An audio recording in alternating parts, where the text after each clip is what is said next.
Alive and kicking. One of our favorite people back on the show today. I'd like to say is a man that needs no introduction. David Icke. He is an author of 16 books now, tons of videos out. His work has primarily been exposing the Big Brother dictatorship that we're all living under and the history of the Illuminati and its connections to perhaps an alien agenda. If you're new to the show, please go into the archives and listen to the earlier interviews with David. It'll fill you in on lots of information. Today we're going to be talking about his latest DVD set, which is absolutely excellent. It's called Beyond the Cutting Edge, Exposing the Dream World We Believe to Be Real. So I'm very pleased to have David back with me. Hi, David. Hello, Maria. How are you? I'm very good, actually. Oh, that's good. I've not been better for a long time. Well, that's great. Well, I could see in your latest DVD that you're sure looking a lot better and a lot healthier, so you must be doing something right.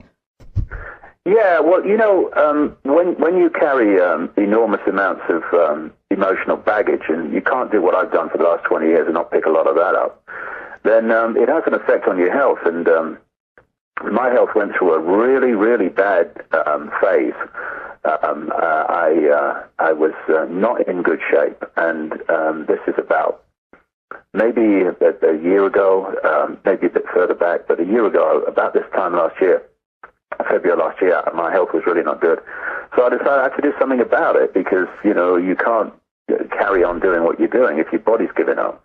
And so I started exercising a lot more.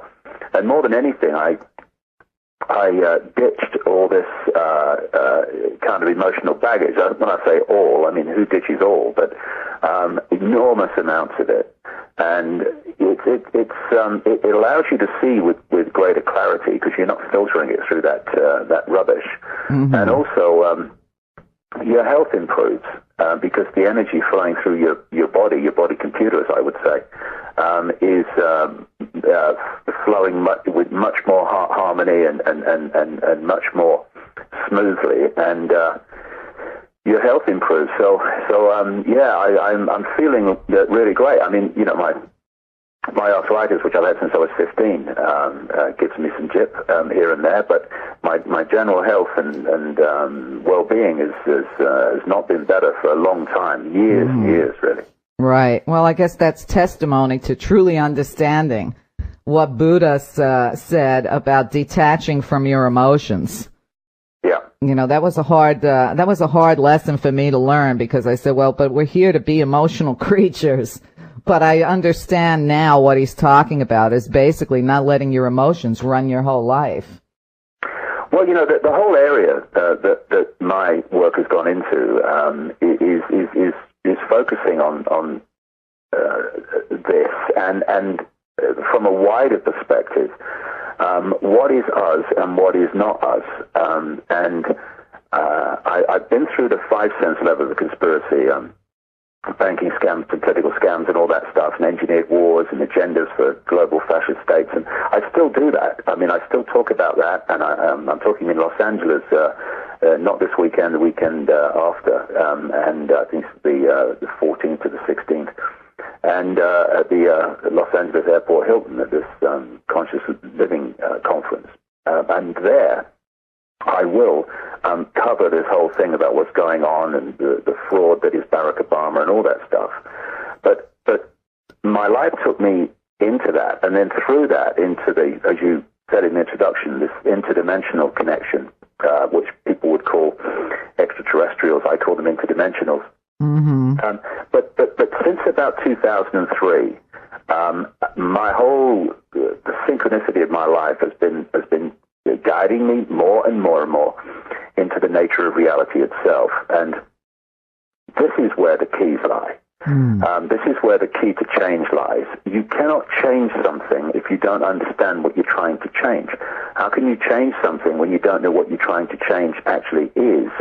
You're walking around in a fog trying to find clarity, but you can't find clarity because you can't see where you are because you're covered in this mist and fog.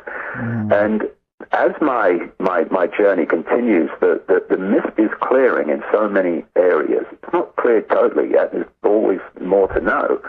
No one ever knows everything within this reality, but it's taken me to a place where I can start to see through the mist as it clears, and the key to that is understanding that I would suggest anyway, people must think what they like, but there is a difference, and I'm using words here, but there is a difference between what I call consciousness, which is that eternal, infinite, now, timeless, all-knowing, all-possibility that we are, and the mind, which I would suggest is, and I emphasize the mind, because I would suggest that we live in a virtual reality construct. What we call the physical world is a virtual reality construct. And the body is a biological computer. By biological, I mean it has the ability, unlike desktop computers, to actually think in the sense of taking in information and assessing it and deciding how to respond to it. So it's a thinking computer. And it's the body computer that connects us to the virtual reality. And I would say the virtual reality, which connects to all body computers, is what I call the mind. And I emphasize the, because I say there's one mind. And the body computer is connected to it. And how it's connected and how it perceives and filters information, decides what aspect of the mind that it takes on. So I would suggest that although what we call the New Age belief system is perceived to be awakening to consciousness, I would say that's another aspect of the mind, as much as Christianity is an aspect of the mind, or the idea that the way to succeed in life is to accumulate more and more things and more figures on a screen we ludicrously call money. That's another, they're all aspects of mind. And mind is programmed within the virtual reality to perceive, because that's what it is, just a perception, the movement from past through present to future, what we call time. When you enter levels of consciousness rather than mind, when the mind, I would say, is a vibrational digital construct, a massively advanced version of where computers are now and computer knowledge and technology is, but throw it forward a considerable amount of what we call time, and you'll where we are now in computerization and virtual reality and all that stuff in terms of human technology, that road that it's on is going to lead very clearly to the potential to create what we're actually living in. And what's fascinating is that more and more, as human technology develops in these areas, it's mirroring more and more closely the very reality that we're experiencing in a physical way, or apparently physical way. So if you come in to this reality as consciousness, and you start to work through the body computer to experience this reality and interact with it, because consciousness can't hold this phone, it's vibrating too quickly. In fact, if you go high enough, it's not vibrating at all. But so we need an outer shell to interact with this virtual reality so I can hold the phone and all the rest of it. What has happened, and this is the key to the conspiracy, because although my focus is moving on and on and on all the time, it's still completely connected to all the stuff I've done before. It's just seeing it from another level, because the foundation of this whole conspiracy to enslave humanity is to sell humanity a false identity. That false identity is you are the computer. Look in the mirror, that is you, okay? And you identify with that, and what you do, you start identifying with limitation. Why? Because any programmed computer system has rules. And I would strongly suggest that what we call the laws of physics are nothing more than the encoded rules of the virtual reality game. Mm-hmm. And the reason you can overcome them when you enter a state of consciousness, where of course you go into a state of no time if you meditate deeply enough, is because consciousness can override the system. Consciousness can do apparent miracles because it can override the rules. I remember that scene in The Matrix, the first Matrix movie, when Neo and Morpheus are together in a computer simulation. They've just seen the woman in the red dress go past, and Neo's turned around, and there's that Agent Smith in a freeze frame with a gun. And Morpheus says to Neo, symbolic, Neo, the one, if you move the letters around, symbolic of becoming conscious, as he did at the end of the film, when miracles could suddenly take place. Why? Because consciousness can overcome the program. Mm-hmm. And Morpheus said to him about the agents, some people have emptied whole entire clips of bullets at these agents and hit nothing but air. But this is the key point.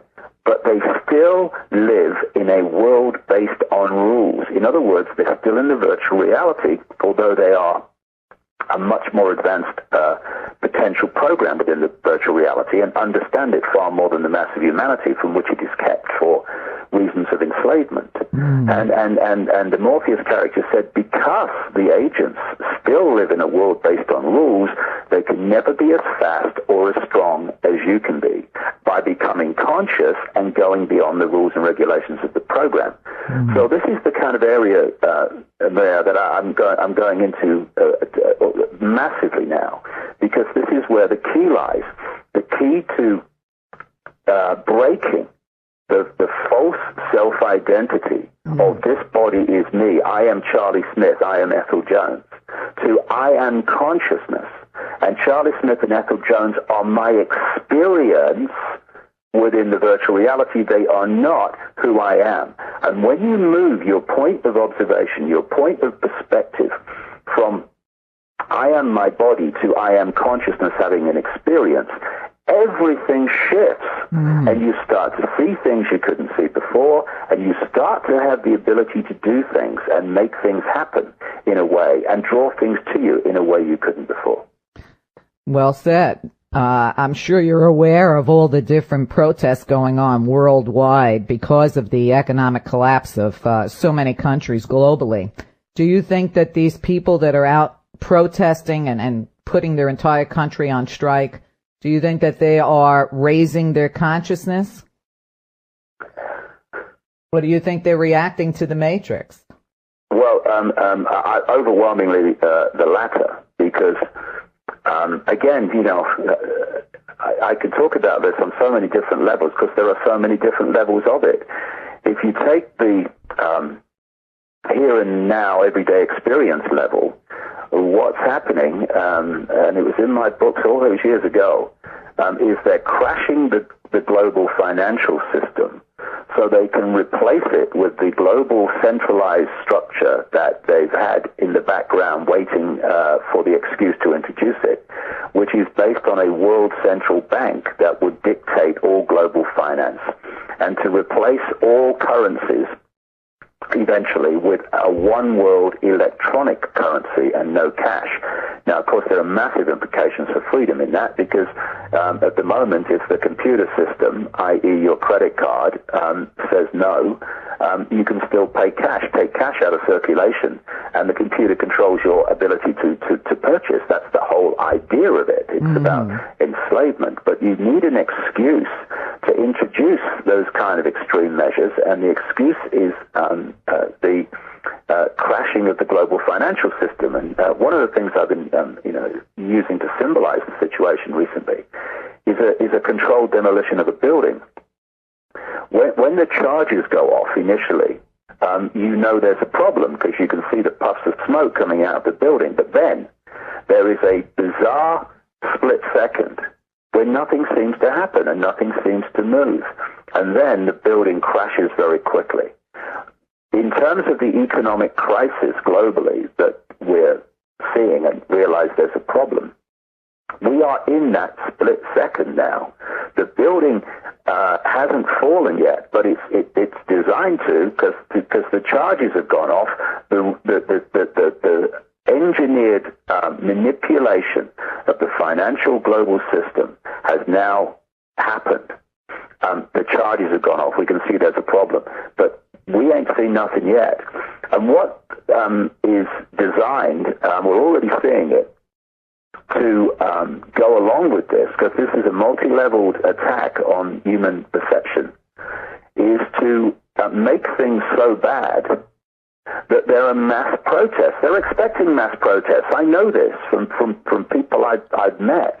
Mm-hmm. And the idea then is to use that as a justification to introduce the control agenda, which I was reading the other day. There's now a bill going through Capitol Hill designed to give FEMA, the Federal Emergency Management Agency, which has nothing to do with reacting to emergencies, as we saw with Hurricane Katrina and so many others. Right. It's actually just to front the emergency reaction part of FEMA.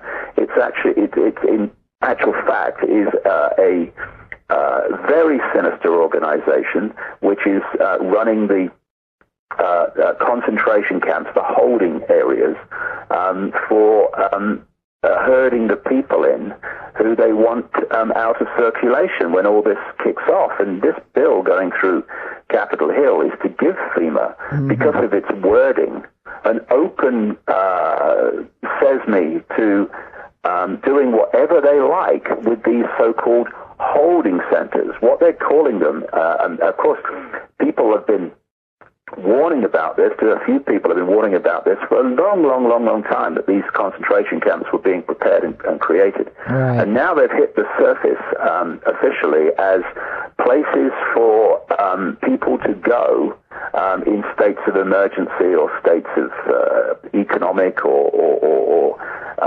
weather catastrophes, whatever. But what they are places to take people they want out of circulation.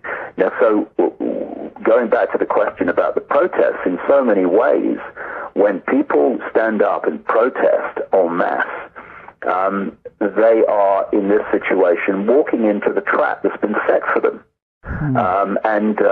So you get people like Sarkozy, the leader of France, who's just basically ridiculing and dismissing and waving his hand at those protests in France that they've had over the economic situation there.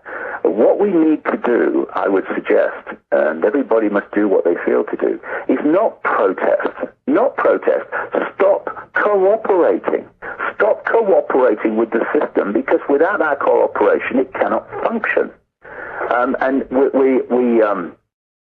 When the foreclosures become an absolute flood as this economic situation collapses, instead of leaving the properties and stuff like that, well, don't make it difficult for them. Refuse to cooperate. And what would happen if everybody stopped paying their mortgage, for instance? Mm-hmm. I mean, what would happen? Are they going to foreclose on hundreds of millions of people? Of course not. The system couldn't cope. But while they foreclose and people leave their properties and other people look the other way and say, it's terrible, isn't it? But what can I do?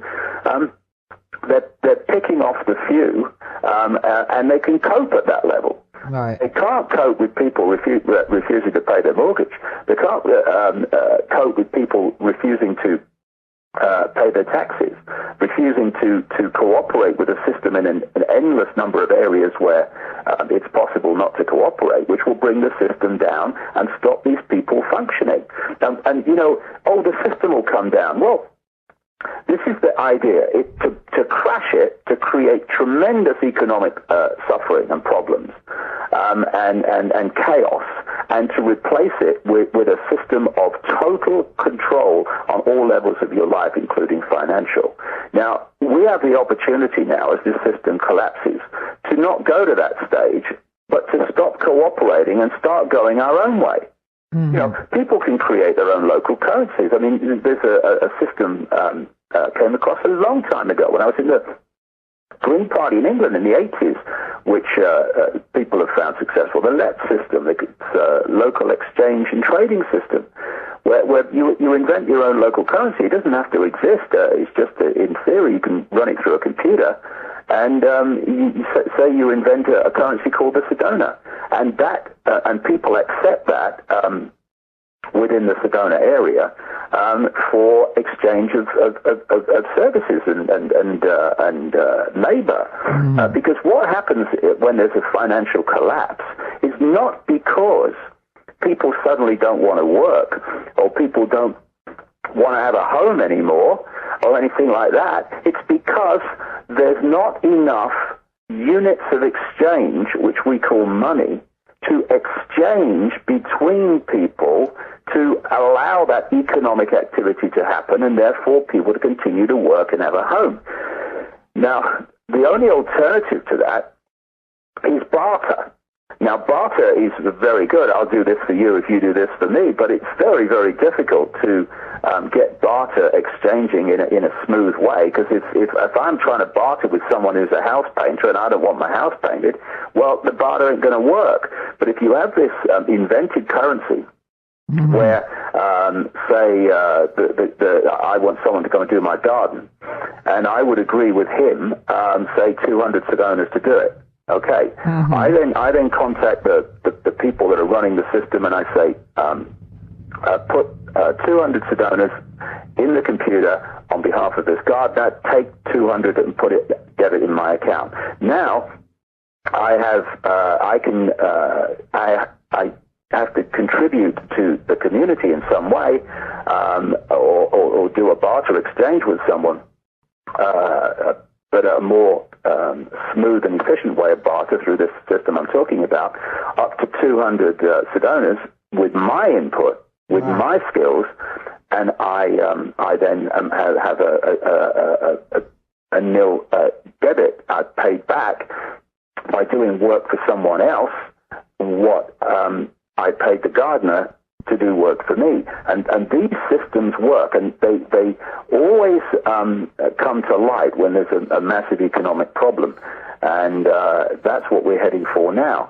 So what it does, it unlocks skills, but it gets over this, you do this for me, I do this for you, limitation of barter. Now, all these things, and I'm sure if people, what they say, necessity is the mother of invention.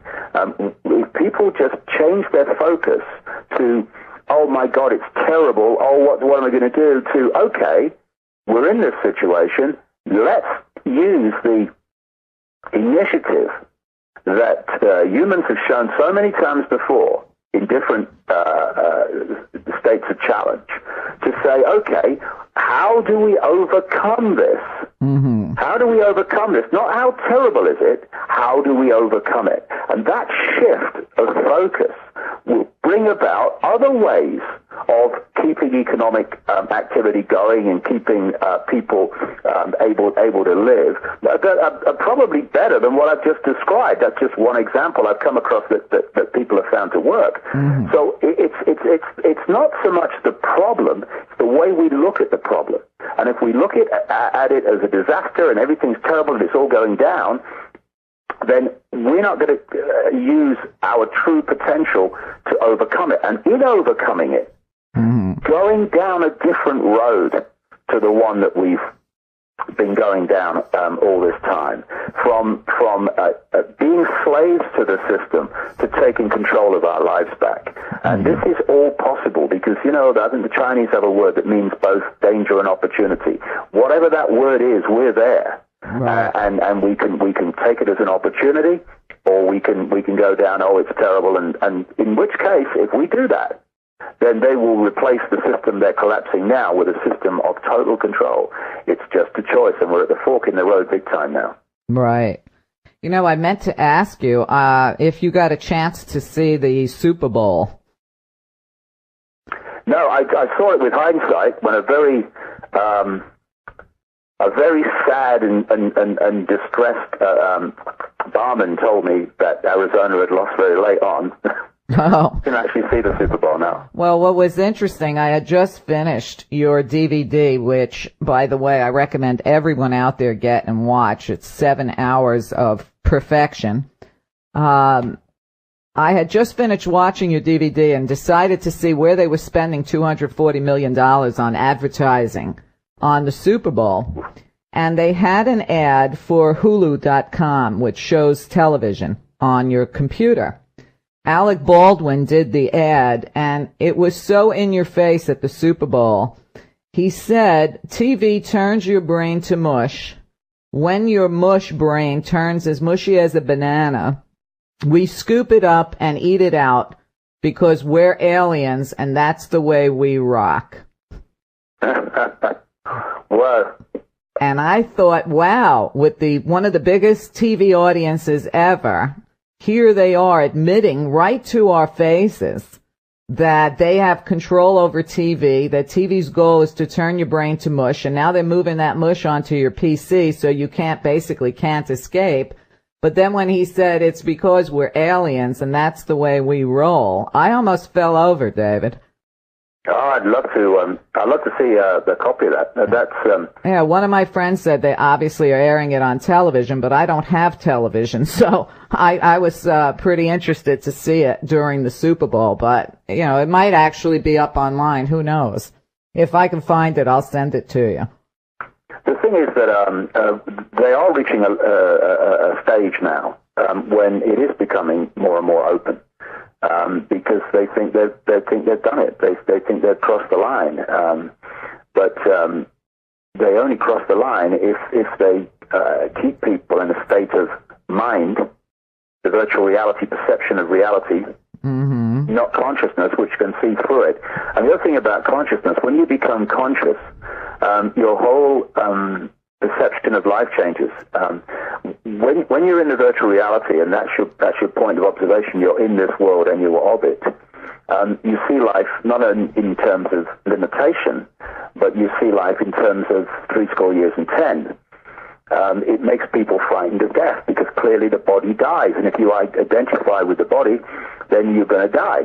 Right. And all the rest of it. But when you reach a point of consciousness, and it doesn't mean that every area of your life is conscious, but you reach a point of perception that comes from beyond the virtual reality game, then you realize that there is no such thing as death. There's only the computer conking out. That's all. So the fear element starts to recede, and it's the fear that holds us in servitude. It's fear that allows people to give the government the power, and indeed urge them to further enslave them, to protect them from whatever they've been manipulated to fear. And so the fear of the economic situation, it's like if without the crashing of the economic system a few weeks ago, a few months ago now, if someone had come along and said, I've just had a great idea. I think we should give $800 billion to the banks and then pass a bill that actually is an open checkbook, not $800 billion at all. It's sort of basically an open checkbook to give to the banks. I think that's a great idea, don't you? I mean, what would people say? I mean, but if you crash the system and you make people frightened that if you don't do this, then there's going to be big economic problems for people, then they will either accept or urge you to do what they would have protested about without the problem. Even with the problem, I was in America at the time when all this was going on. Very large numbers of people could see what was happening, that it was outrageous giving money to the banks for what the banks had done. But still, the fear factor got it through. And so once you let go of the fear factor, and don't succumb to it, then we can start with a clear head saying, okay, this is what they're doing, and this is why they're doing it. We're not going to play the game. We're going to go in this direction instead. So it's a great time of opportunity as well as a great time of danger in terms of the life that we've known up to this point. Right. Now, in your latest DVD, Beyond the Cutting Edge, you have so much information. I couldn't even believe that you could keep talking as long as you did. I mean, I can talk, but you were really talking. You talk about, and I really liked it, you say that there's the movie and then there's the secret agenda. Do you want to explain that? Yeah, this is the thing that becomes very clear when you start to research this. When you've got a secret agenda, which, if it was publicly known, people wouldn't like it, you have to find a way of covering it up, of hiding it. And so what you do is you create a fake story, basically. And you get the media, the mainstream media, which you control, and the education system, which you control in terms of its curriculum and what the children are taught. And you tell them a false story to explain why things are happening in the world, so the real reason they're happening, it never comes into public understanding and perception. For instance, I mean, we've got a classic with the economic collapse. It's explained away by banks getting too heavily into subprime mortgage debt and all the rest of it. And as a result, the banking system is in desperate trouble, so we have to do something to keep the banks going, because otherwise the whole economic system and people's lives would collapse. That's the cover story. That's the movie that's constantly repeated so that people will see life in that way, and therefore see the way forward from that perspective. But behind that, the whole subprime thing is just a cover for an engineered collapse, which has been coldly calculated, which has been planned for a long time. I mean, the fact this was coming was in my book 10, 15 years ago. And the real start of the plan towards this goes way back beyond that. And they've coldly calculated the collapse to bring about the justification to centralize globally the whole economic system, and therefore control from one central point the economic potential, the economic choices of 6.5 billion people. That's the idea.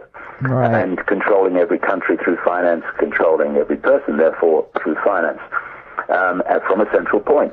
So the movie story is there to hide that fact, because people would have a completely different perception about the solution if they knew what the goal was of that solution.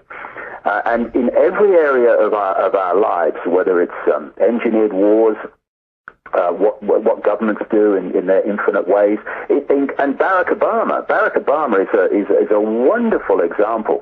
I think one of the I don't get depressed for long, because I wake up in the morning and think, let's get on with it. But I tell you what, it did really depress me to see how many people have bought the Obama myth on the scale that they have. Because this man, and people kind of reel back when I say it, this man's far more dangerous than George Bush. He's controlled ultimately by the same people. The Illuminati have a Republican network through which they control the Republican Party, and they have a Democratic Party network through which they control that party. Mm-hmm. And so Bush is controlled through the Republican Illuminati control system up to the Illuminati, and Obama is controlled through the Democratic control system up to the Illuminati. So ultimately they're controlled by the same people. And what we're seeing here, again, it's the movie. My goodness me, is it an example of the movie, the cover story, Barack Obama. First of all, he comes from a deeply corrupt background in Chicago politics, which the mainstream media didn't go into, and would have been devastating for him if they had. There's an article on my website called Barack Obama, the Naked Emperor, so if people want to read some of the detail of all that I'm talking about. But what we're looking at, Maria, is a presidential version of this technique that I've been talking about for a long time, problem, reaction, solution, I call it. Create the problem, get the reaction from the public, do something, fear, outrage, do something, and then offer the solution. What has happened is they brought Bush in to create the problems. The economic problems, the overseas wars problems, all these things that have emerged during the Bush administration. And people say, oh, Bush was incompetent, oh, what a terrible 8 years, and all the rest of it. Well, he was incompetent if you believe that he's there to do the best for America. If you know that he's there as a frontman, that's all, to introduce changes, make decisions, and introduce legislation to advance an agenda for global control, then he was anything but useless and inefficient. Right. I mean, he's not the brightest man ever to walk the earth, of course, but all he had to do was sign his name on the documents to be within the, quote, law. And what he was doing was signing changes in society and making decisions to invade Afghanistan and Iraq and all the rest of it on behalf of those who control it. So it created massive problems. Now, what then they needed was someone to come along as the savior, or the apparent savior. And it's no coincidence that, therefore, Obama has been portrayed as almost a messianic figure who's come, change, believe. And, of course, during his entire campaign, he never specified what change, something to believe in, and all that stuff, hope actually meant. Because if he'd have been specific, he wouldn't have got elected. Because what they did was set up a mind game on the American people, and indeed the world, because I was in South Africa just a few weeks ago, just before Christmas, and they are absolutely Obama crazy in Africa, but for obvious reasons. But they're going to realize eventually that they thought it was a dream, but actually they bought a nightmare because of the agenda that Obama's in there to pursue. So what they did with Obama was create like an empty screen on which everyone could project onto him their personal version of what hope and change and something to believe in actually meant. So in that way, by not being specific, just keeping to this vacuous series of words and concepts, right, he became all things to all people who were projecting that upon him. So once he's elected, we then see the real Obama, because he's filled his administration with insiders and former Clinton people, Bush people in terms of Gates, who's running the whole overseas war situation. And Obama's role in this problem, reaction, solution presidential scam is to come in as the savior, to come in as the solution to the problems created in the Bush era. And those solutions will be selling the idea of centralization of power, selling the idea of a people's security force, which he's already talked about, funded as well as the military, he says, and the coming together, and something that he used many times in his inauguration speech, the word common. And he used the specific phrase, common purpose, which, when Henry Kissinger was interviewed about Obama after the inauguration, there's Henry Kissinger, one of the great, most obvious Illuminati operators of the last 40 years or more, using the same phrase, common purpose. Common purpose means getting the collective to agree on a common way of seeing what needs doing and contributing to that common purpose to push forward the change that Obama says he stands for. Now, common purpose and coming together, serving the community, he wants compulsory community service for young people, which is one step from the draft, of course, actually is all Orwellian newspeak for centralization of power and for manipulating the people to police the people. And you're going to see more and more of this common purpose, common good all the time coming from Obama, because it's just the same vacuous version of change, something you believe in and hope, to get the solutions in place that have been waiting a long time. And those solutions will be this Illuminati agenda for centralization of power and taking away and diluting the ability for America to be a sovereign nation as it has been up to this point. When he talks about the common good and a common purpose, he's also talking about a global version of that. And I've been saying for a long time that they are using America to destroy America.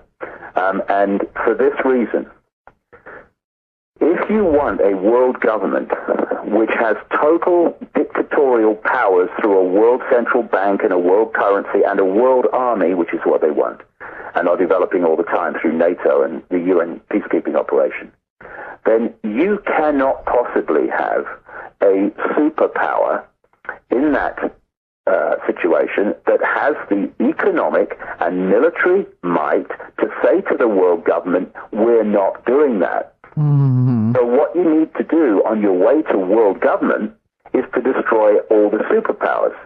And what they did during the Bush administration was massively advance that agenda economically and militarily, and they're using that to push their agenda forward on one level, but the big picture of it is that they are destroying America so that it has to become subordinate, like everyone else, to this world government, which brings me back to Obama.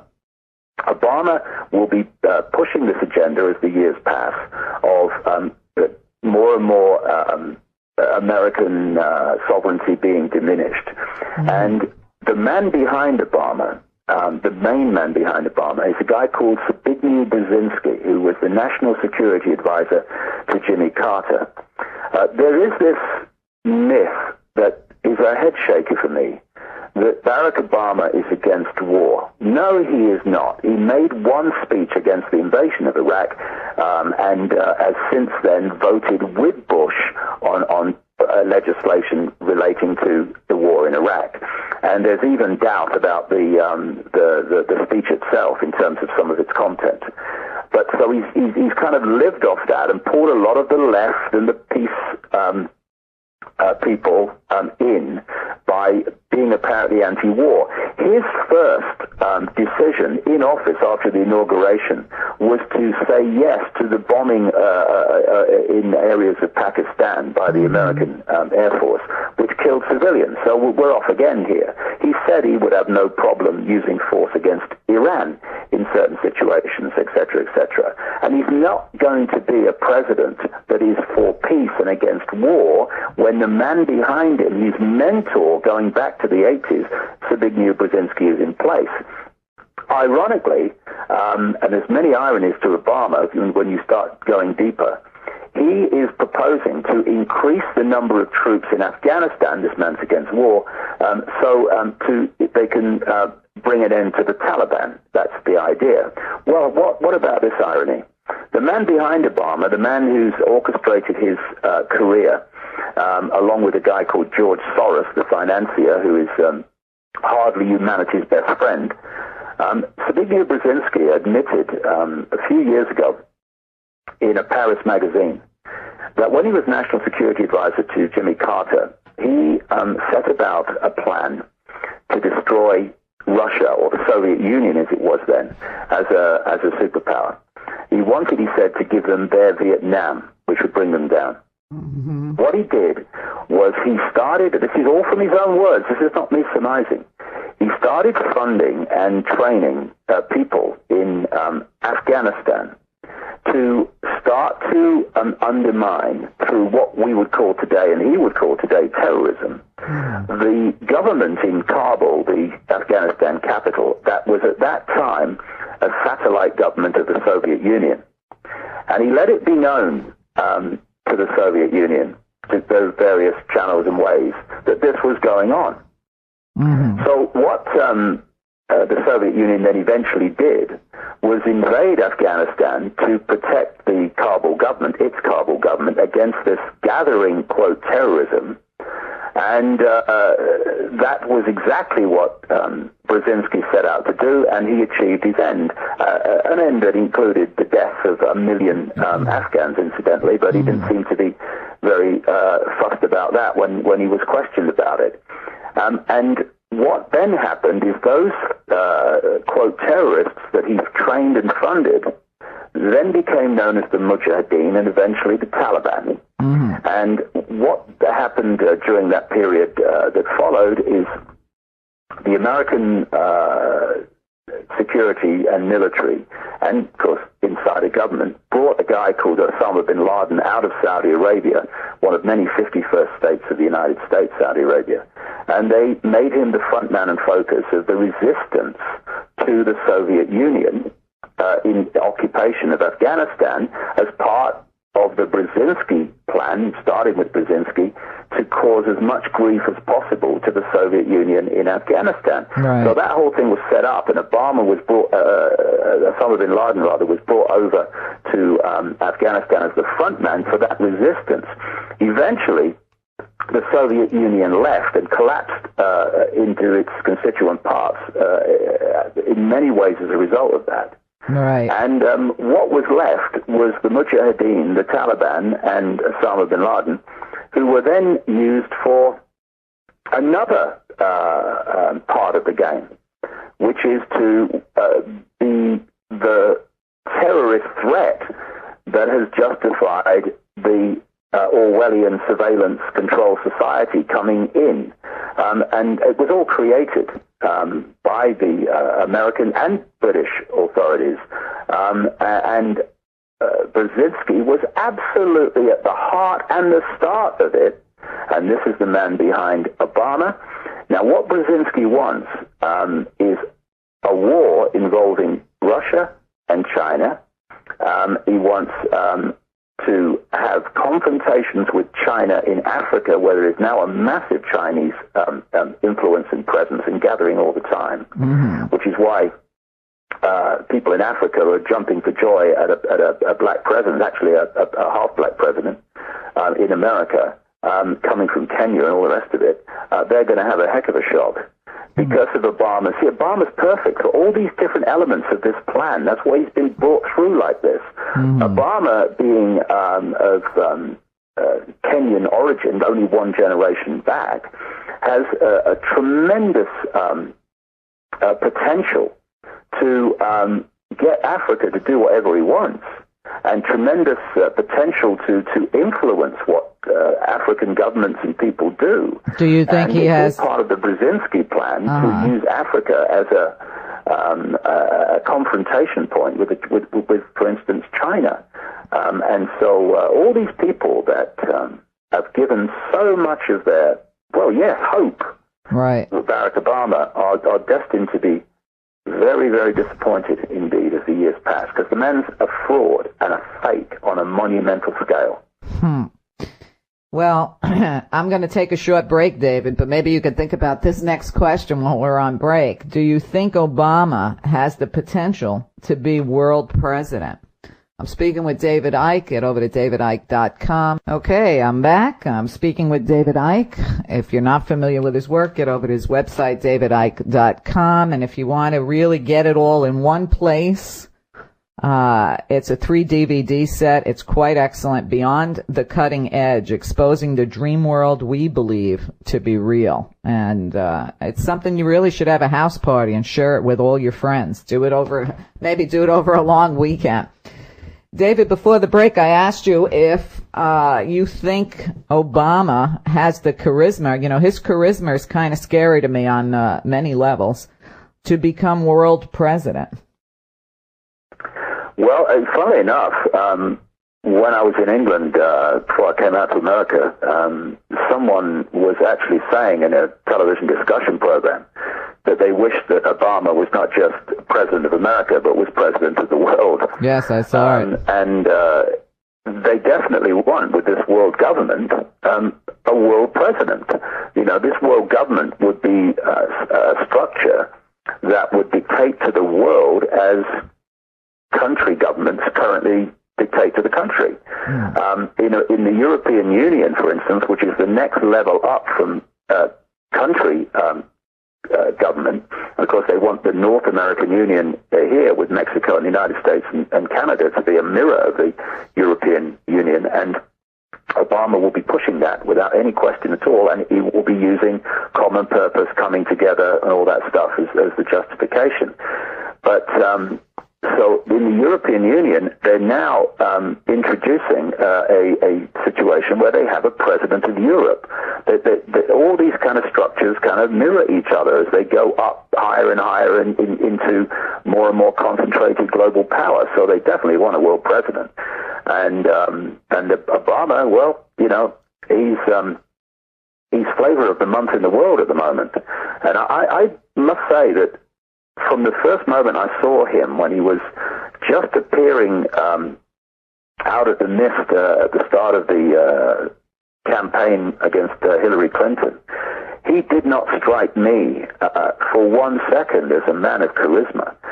He's supposed to be a great orator. I don't believe it, from my perspective, because, you know, when you watch him talking, as he moves his head from left to right and back again, reading the words off a plastic screen from the teleprompter, and you watch him deliver the words, he doesn't deliver them from the heart. He delivers them from the auto cue.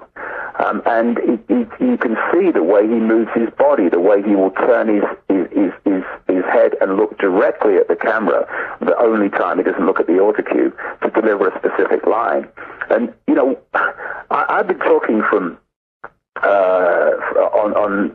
in public situations now for nearly 20 years.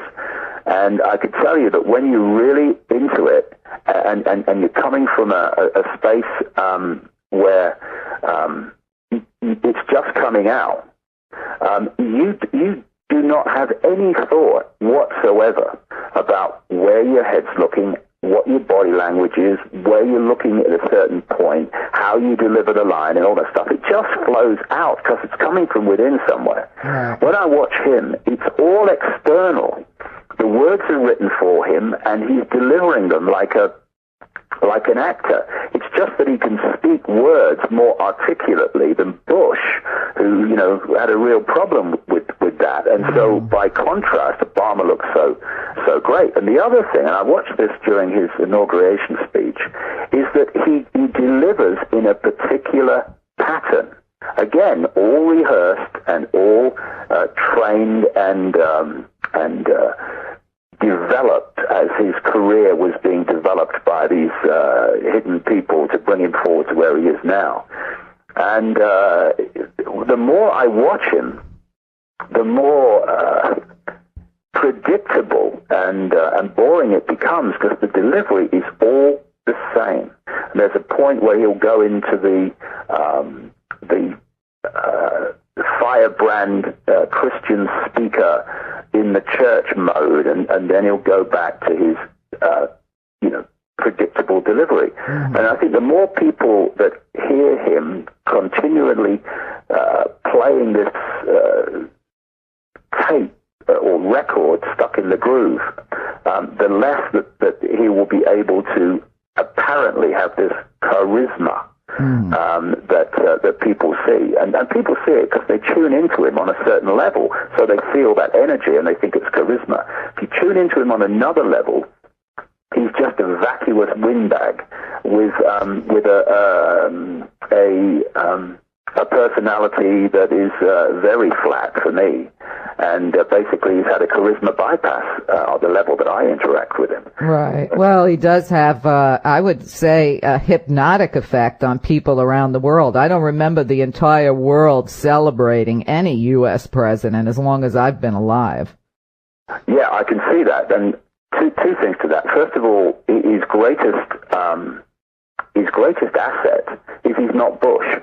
Right, exactly. I agree with that. World so despised Bush that anyone coming along that was not like Bush, and the way he sells himself is the opposite to Bush. Not in what he's doing, but the way he sells himself is opposite to Bush.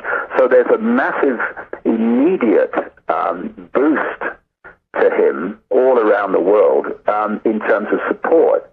Another thing, though, and I can't speak about this in detail because I don't know yet, but what I have a very, very strong feeling about, I've been aware for a good number of years now that technology exists to project a vibrational field which can fundamentally influence not just individuals, but even more powerfully, because of the energetic interaction, can affect crowds and how they act and react. Right. And when people were swooning and literally fainting in the early days of Obama, and then of course it became a bit of a joke. People were talking about the fainting, and then people suddenly stopped fainting. And I just thought in my mind, I wonder if they turned the technology down a bit, whether they overcooked it.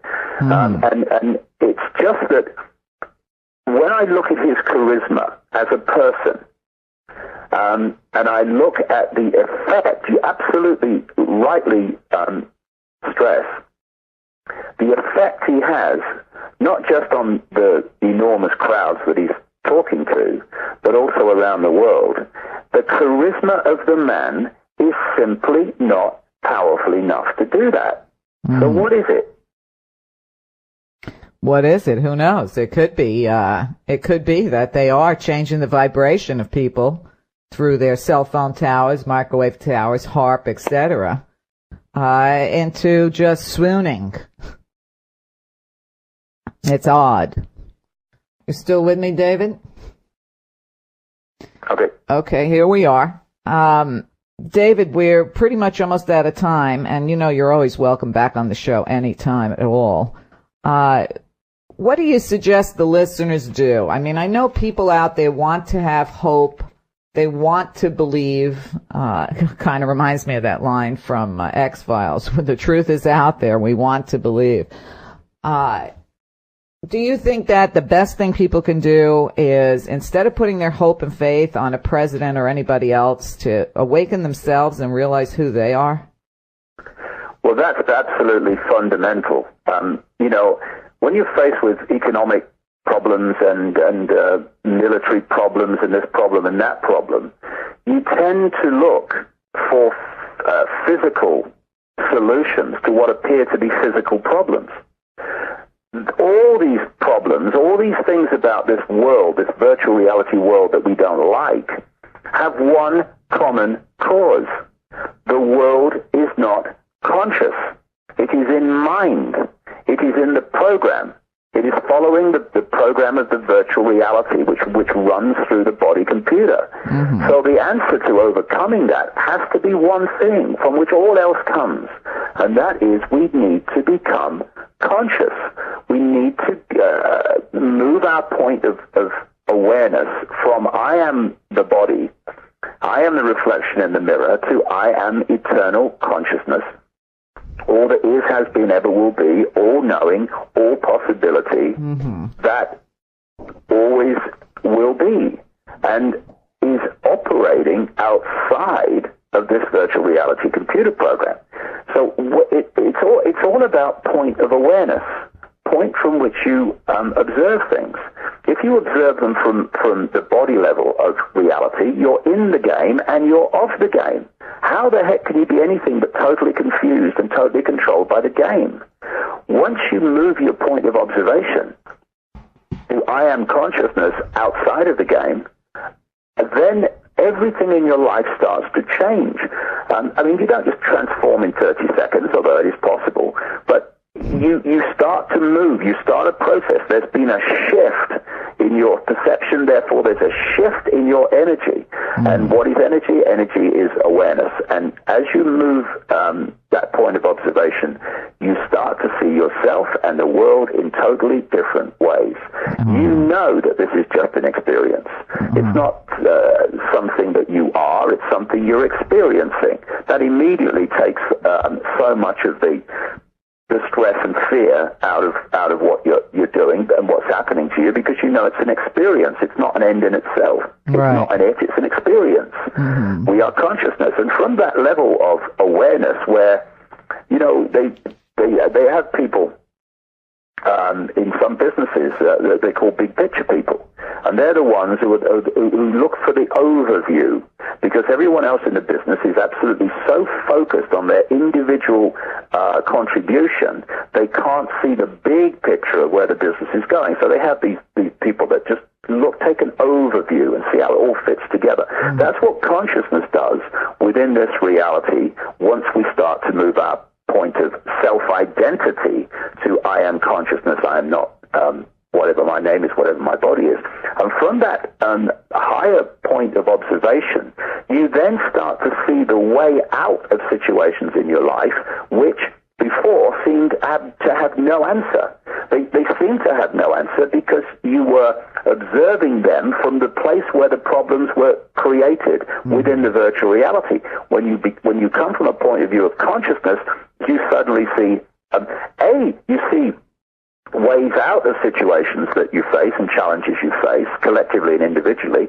But more than that, often from a point of consciousness, you see there ain't a problem at all. Mm-hmm. That your perception of the problem, your perception of the challenge, the perception of the danger to you was actually just your point of awareness in terms of how it was observing a situation. Observe it from another angle and it becomes a massive opportunity, a gift, not a massive all-encompassing problem. So becoming conscious is absolutely vital. And people say, how do you do that? Well, you become conscious through your own deprogramming, because we're always conscious. It's that the programming of the virtual reality, the programming of the body computer, cuts us off from an awareness that we are consciousness. Mm-hmm. So it's not about learning anything new to become conscious. It's unlearning, deprogramming the false and fake realities and the fake identities that we take on, believing them to be us when they're not. Mm. Including emotion. These emotions that control us. Well, when you listen to the many accounts, and I've studied this at length in the last few years, accounts of people who have had near-death experiences. When they leave the body, they leave the computer, they start to leave the virtual reality, all its rules and regulations. They say there is no time, there's not even a sequence of events, everything's happening in the same moment, the same now, and crucially, I didn't feel emotion like I did when I was in the body. Why? Because emotion, these powerful emotions that control us are actually overwhelmingly programs running through the body computer. They're electrochemical programs. That's why when we have certain chemicals, it affects the body chemically, and we can go into a deep depression. How can we go into a deep depression through a chemical change if we are consciousness? We can't. Right. But the body can, and if we operate at the body level of experience alone, then we start feeling these emotions running through the body. We're affected by emotional change caused by things like mercury and other chemicals that we may take on and consume, and we have life living us through the body, rather than us living life through consciousness. So becoming conscious is absolutely vital. And if you just move your point of observation from I am the body to I am consciousness and look at everything from that perspective as you go through the day, your life starts to change. And of course, you'll fall back into the body. But the more you get into consciousness, the more you'll recognize when you've done it and you can pull out of it. Yeah. I call it some people call it having a body moment or whatever. It pulls you in because it's very powerful. But the more you become conscious, the less it pulls you in, and the more you become the governor of your life and your experience, and not the experience itself becoming the governor of you. Well said. Well, David, thank you so much for joining me today. You're welcome back anytime you'd like. Take good care. Thank you. Bye-bye. David Icke. There's one thing that he repeats a few times in the 7-hour series, which I truly do think is excellent. Well done. And I thought I'd close with it. Doctors destroy health. Lawyers destroy justice. Universities destroy knowledge. Governments destroy freedom. The media destroys information. And religions destroy spirituality. So again, davidicke.com, beyond the cutting edge, and that's for sure. So if you get a chance, make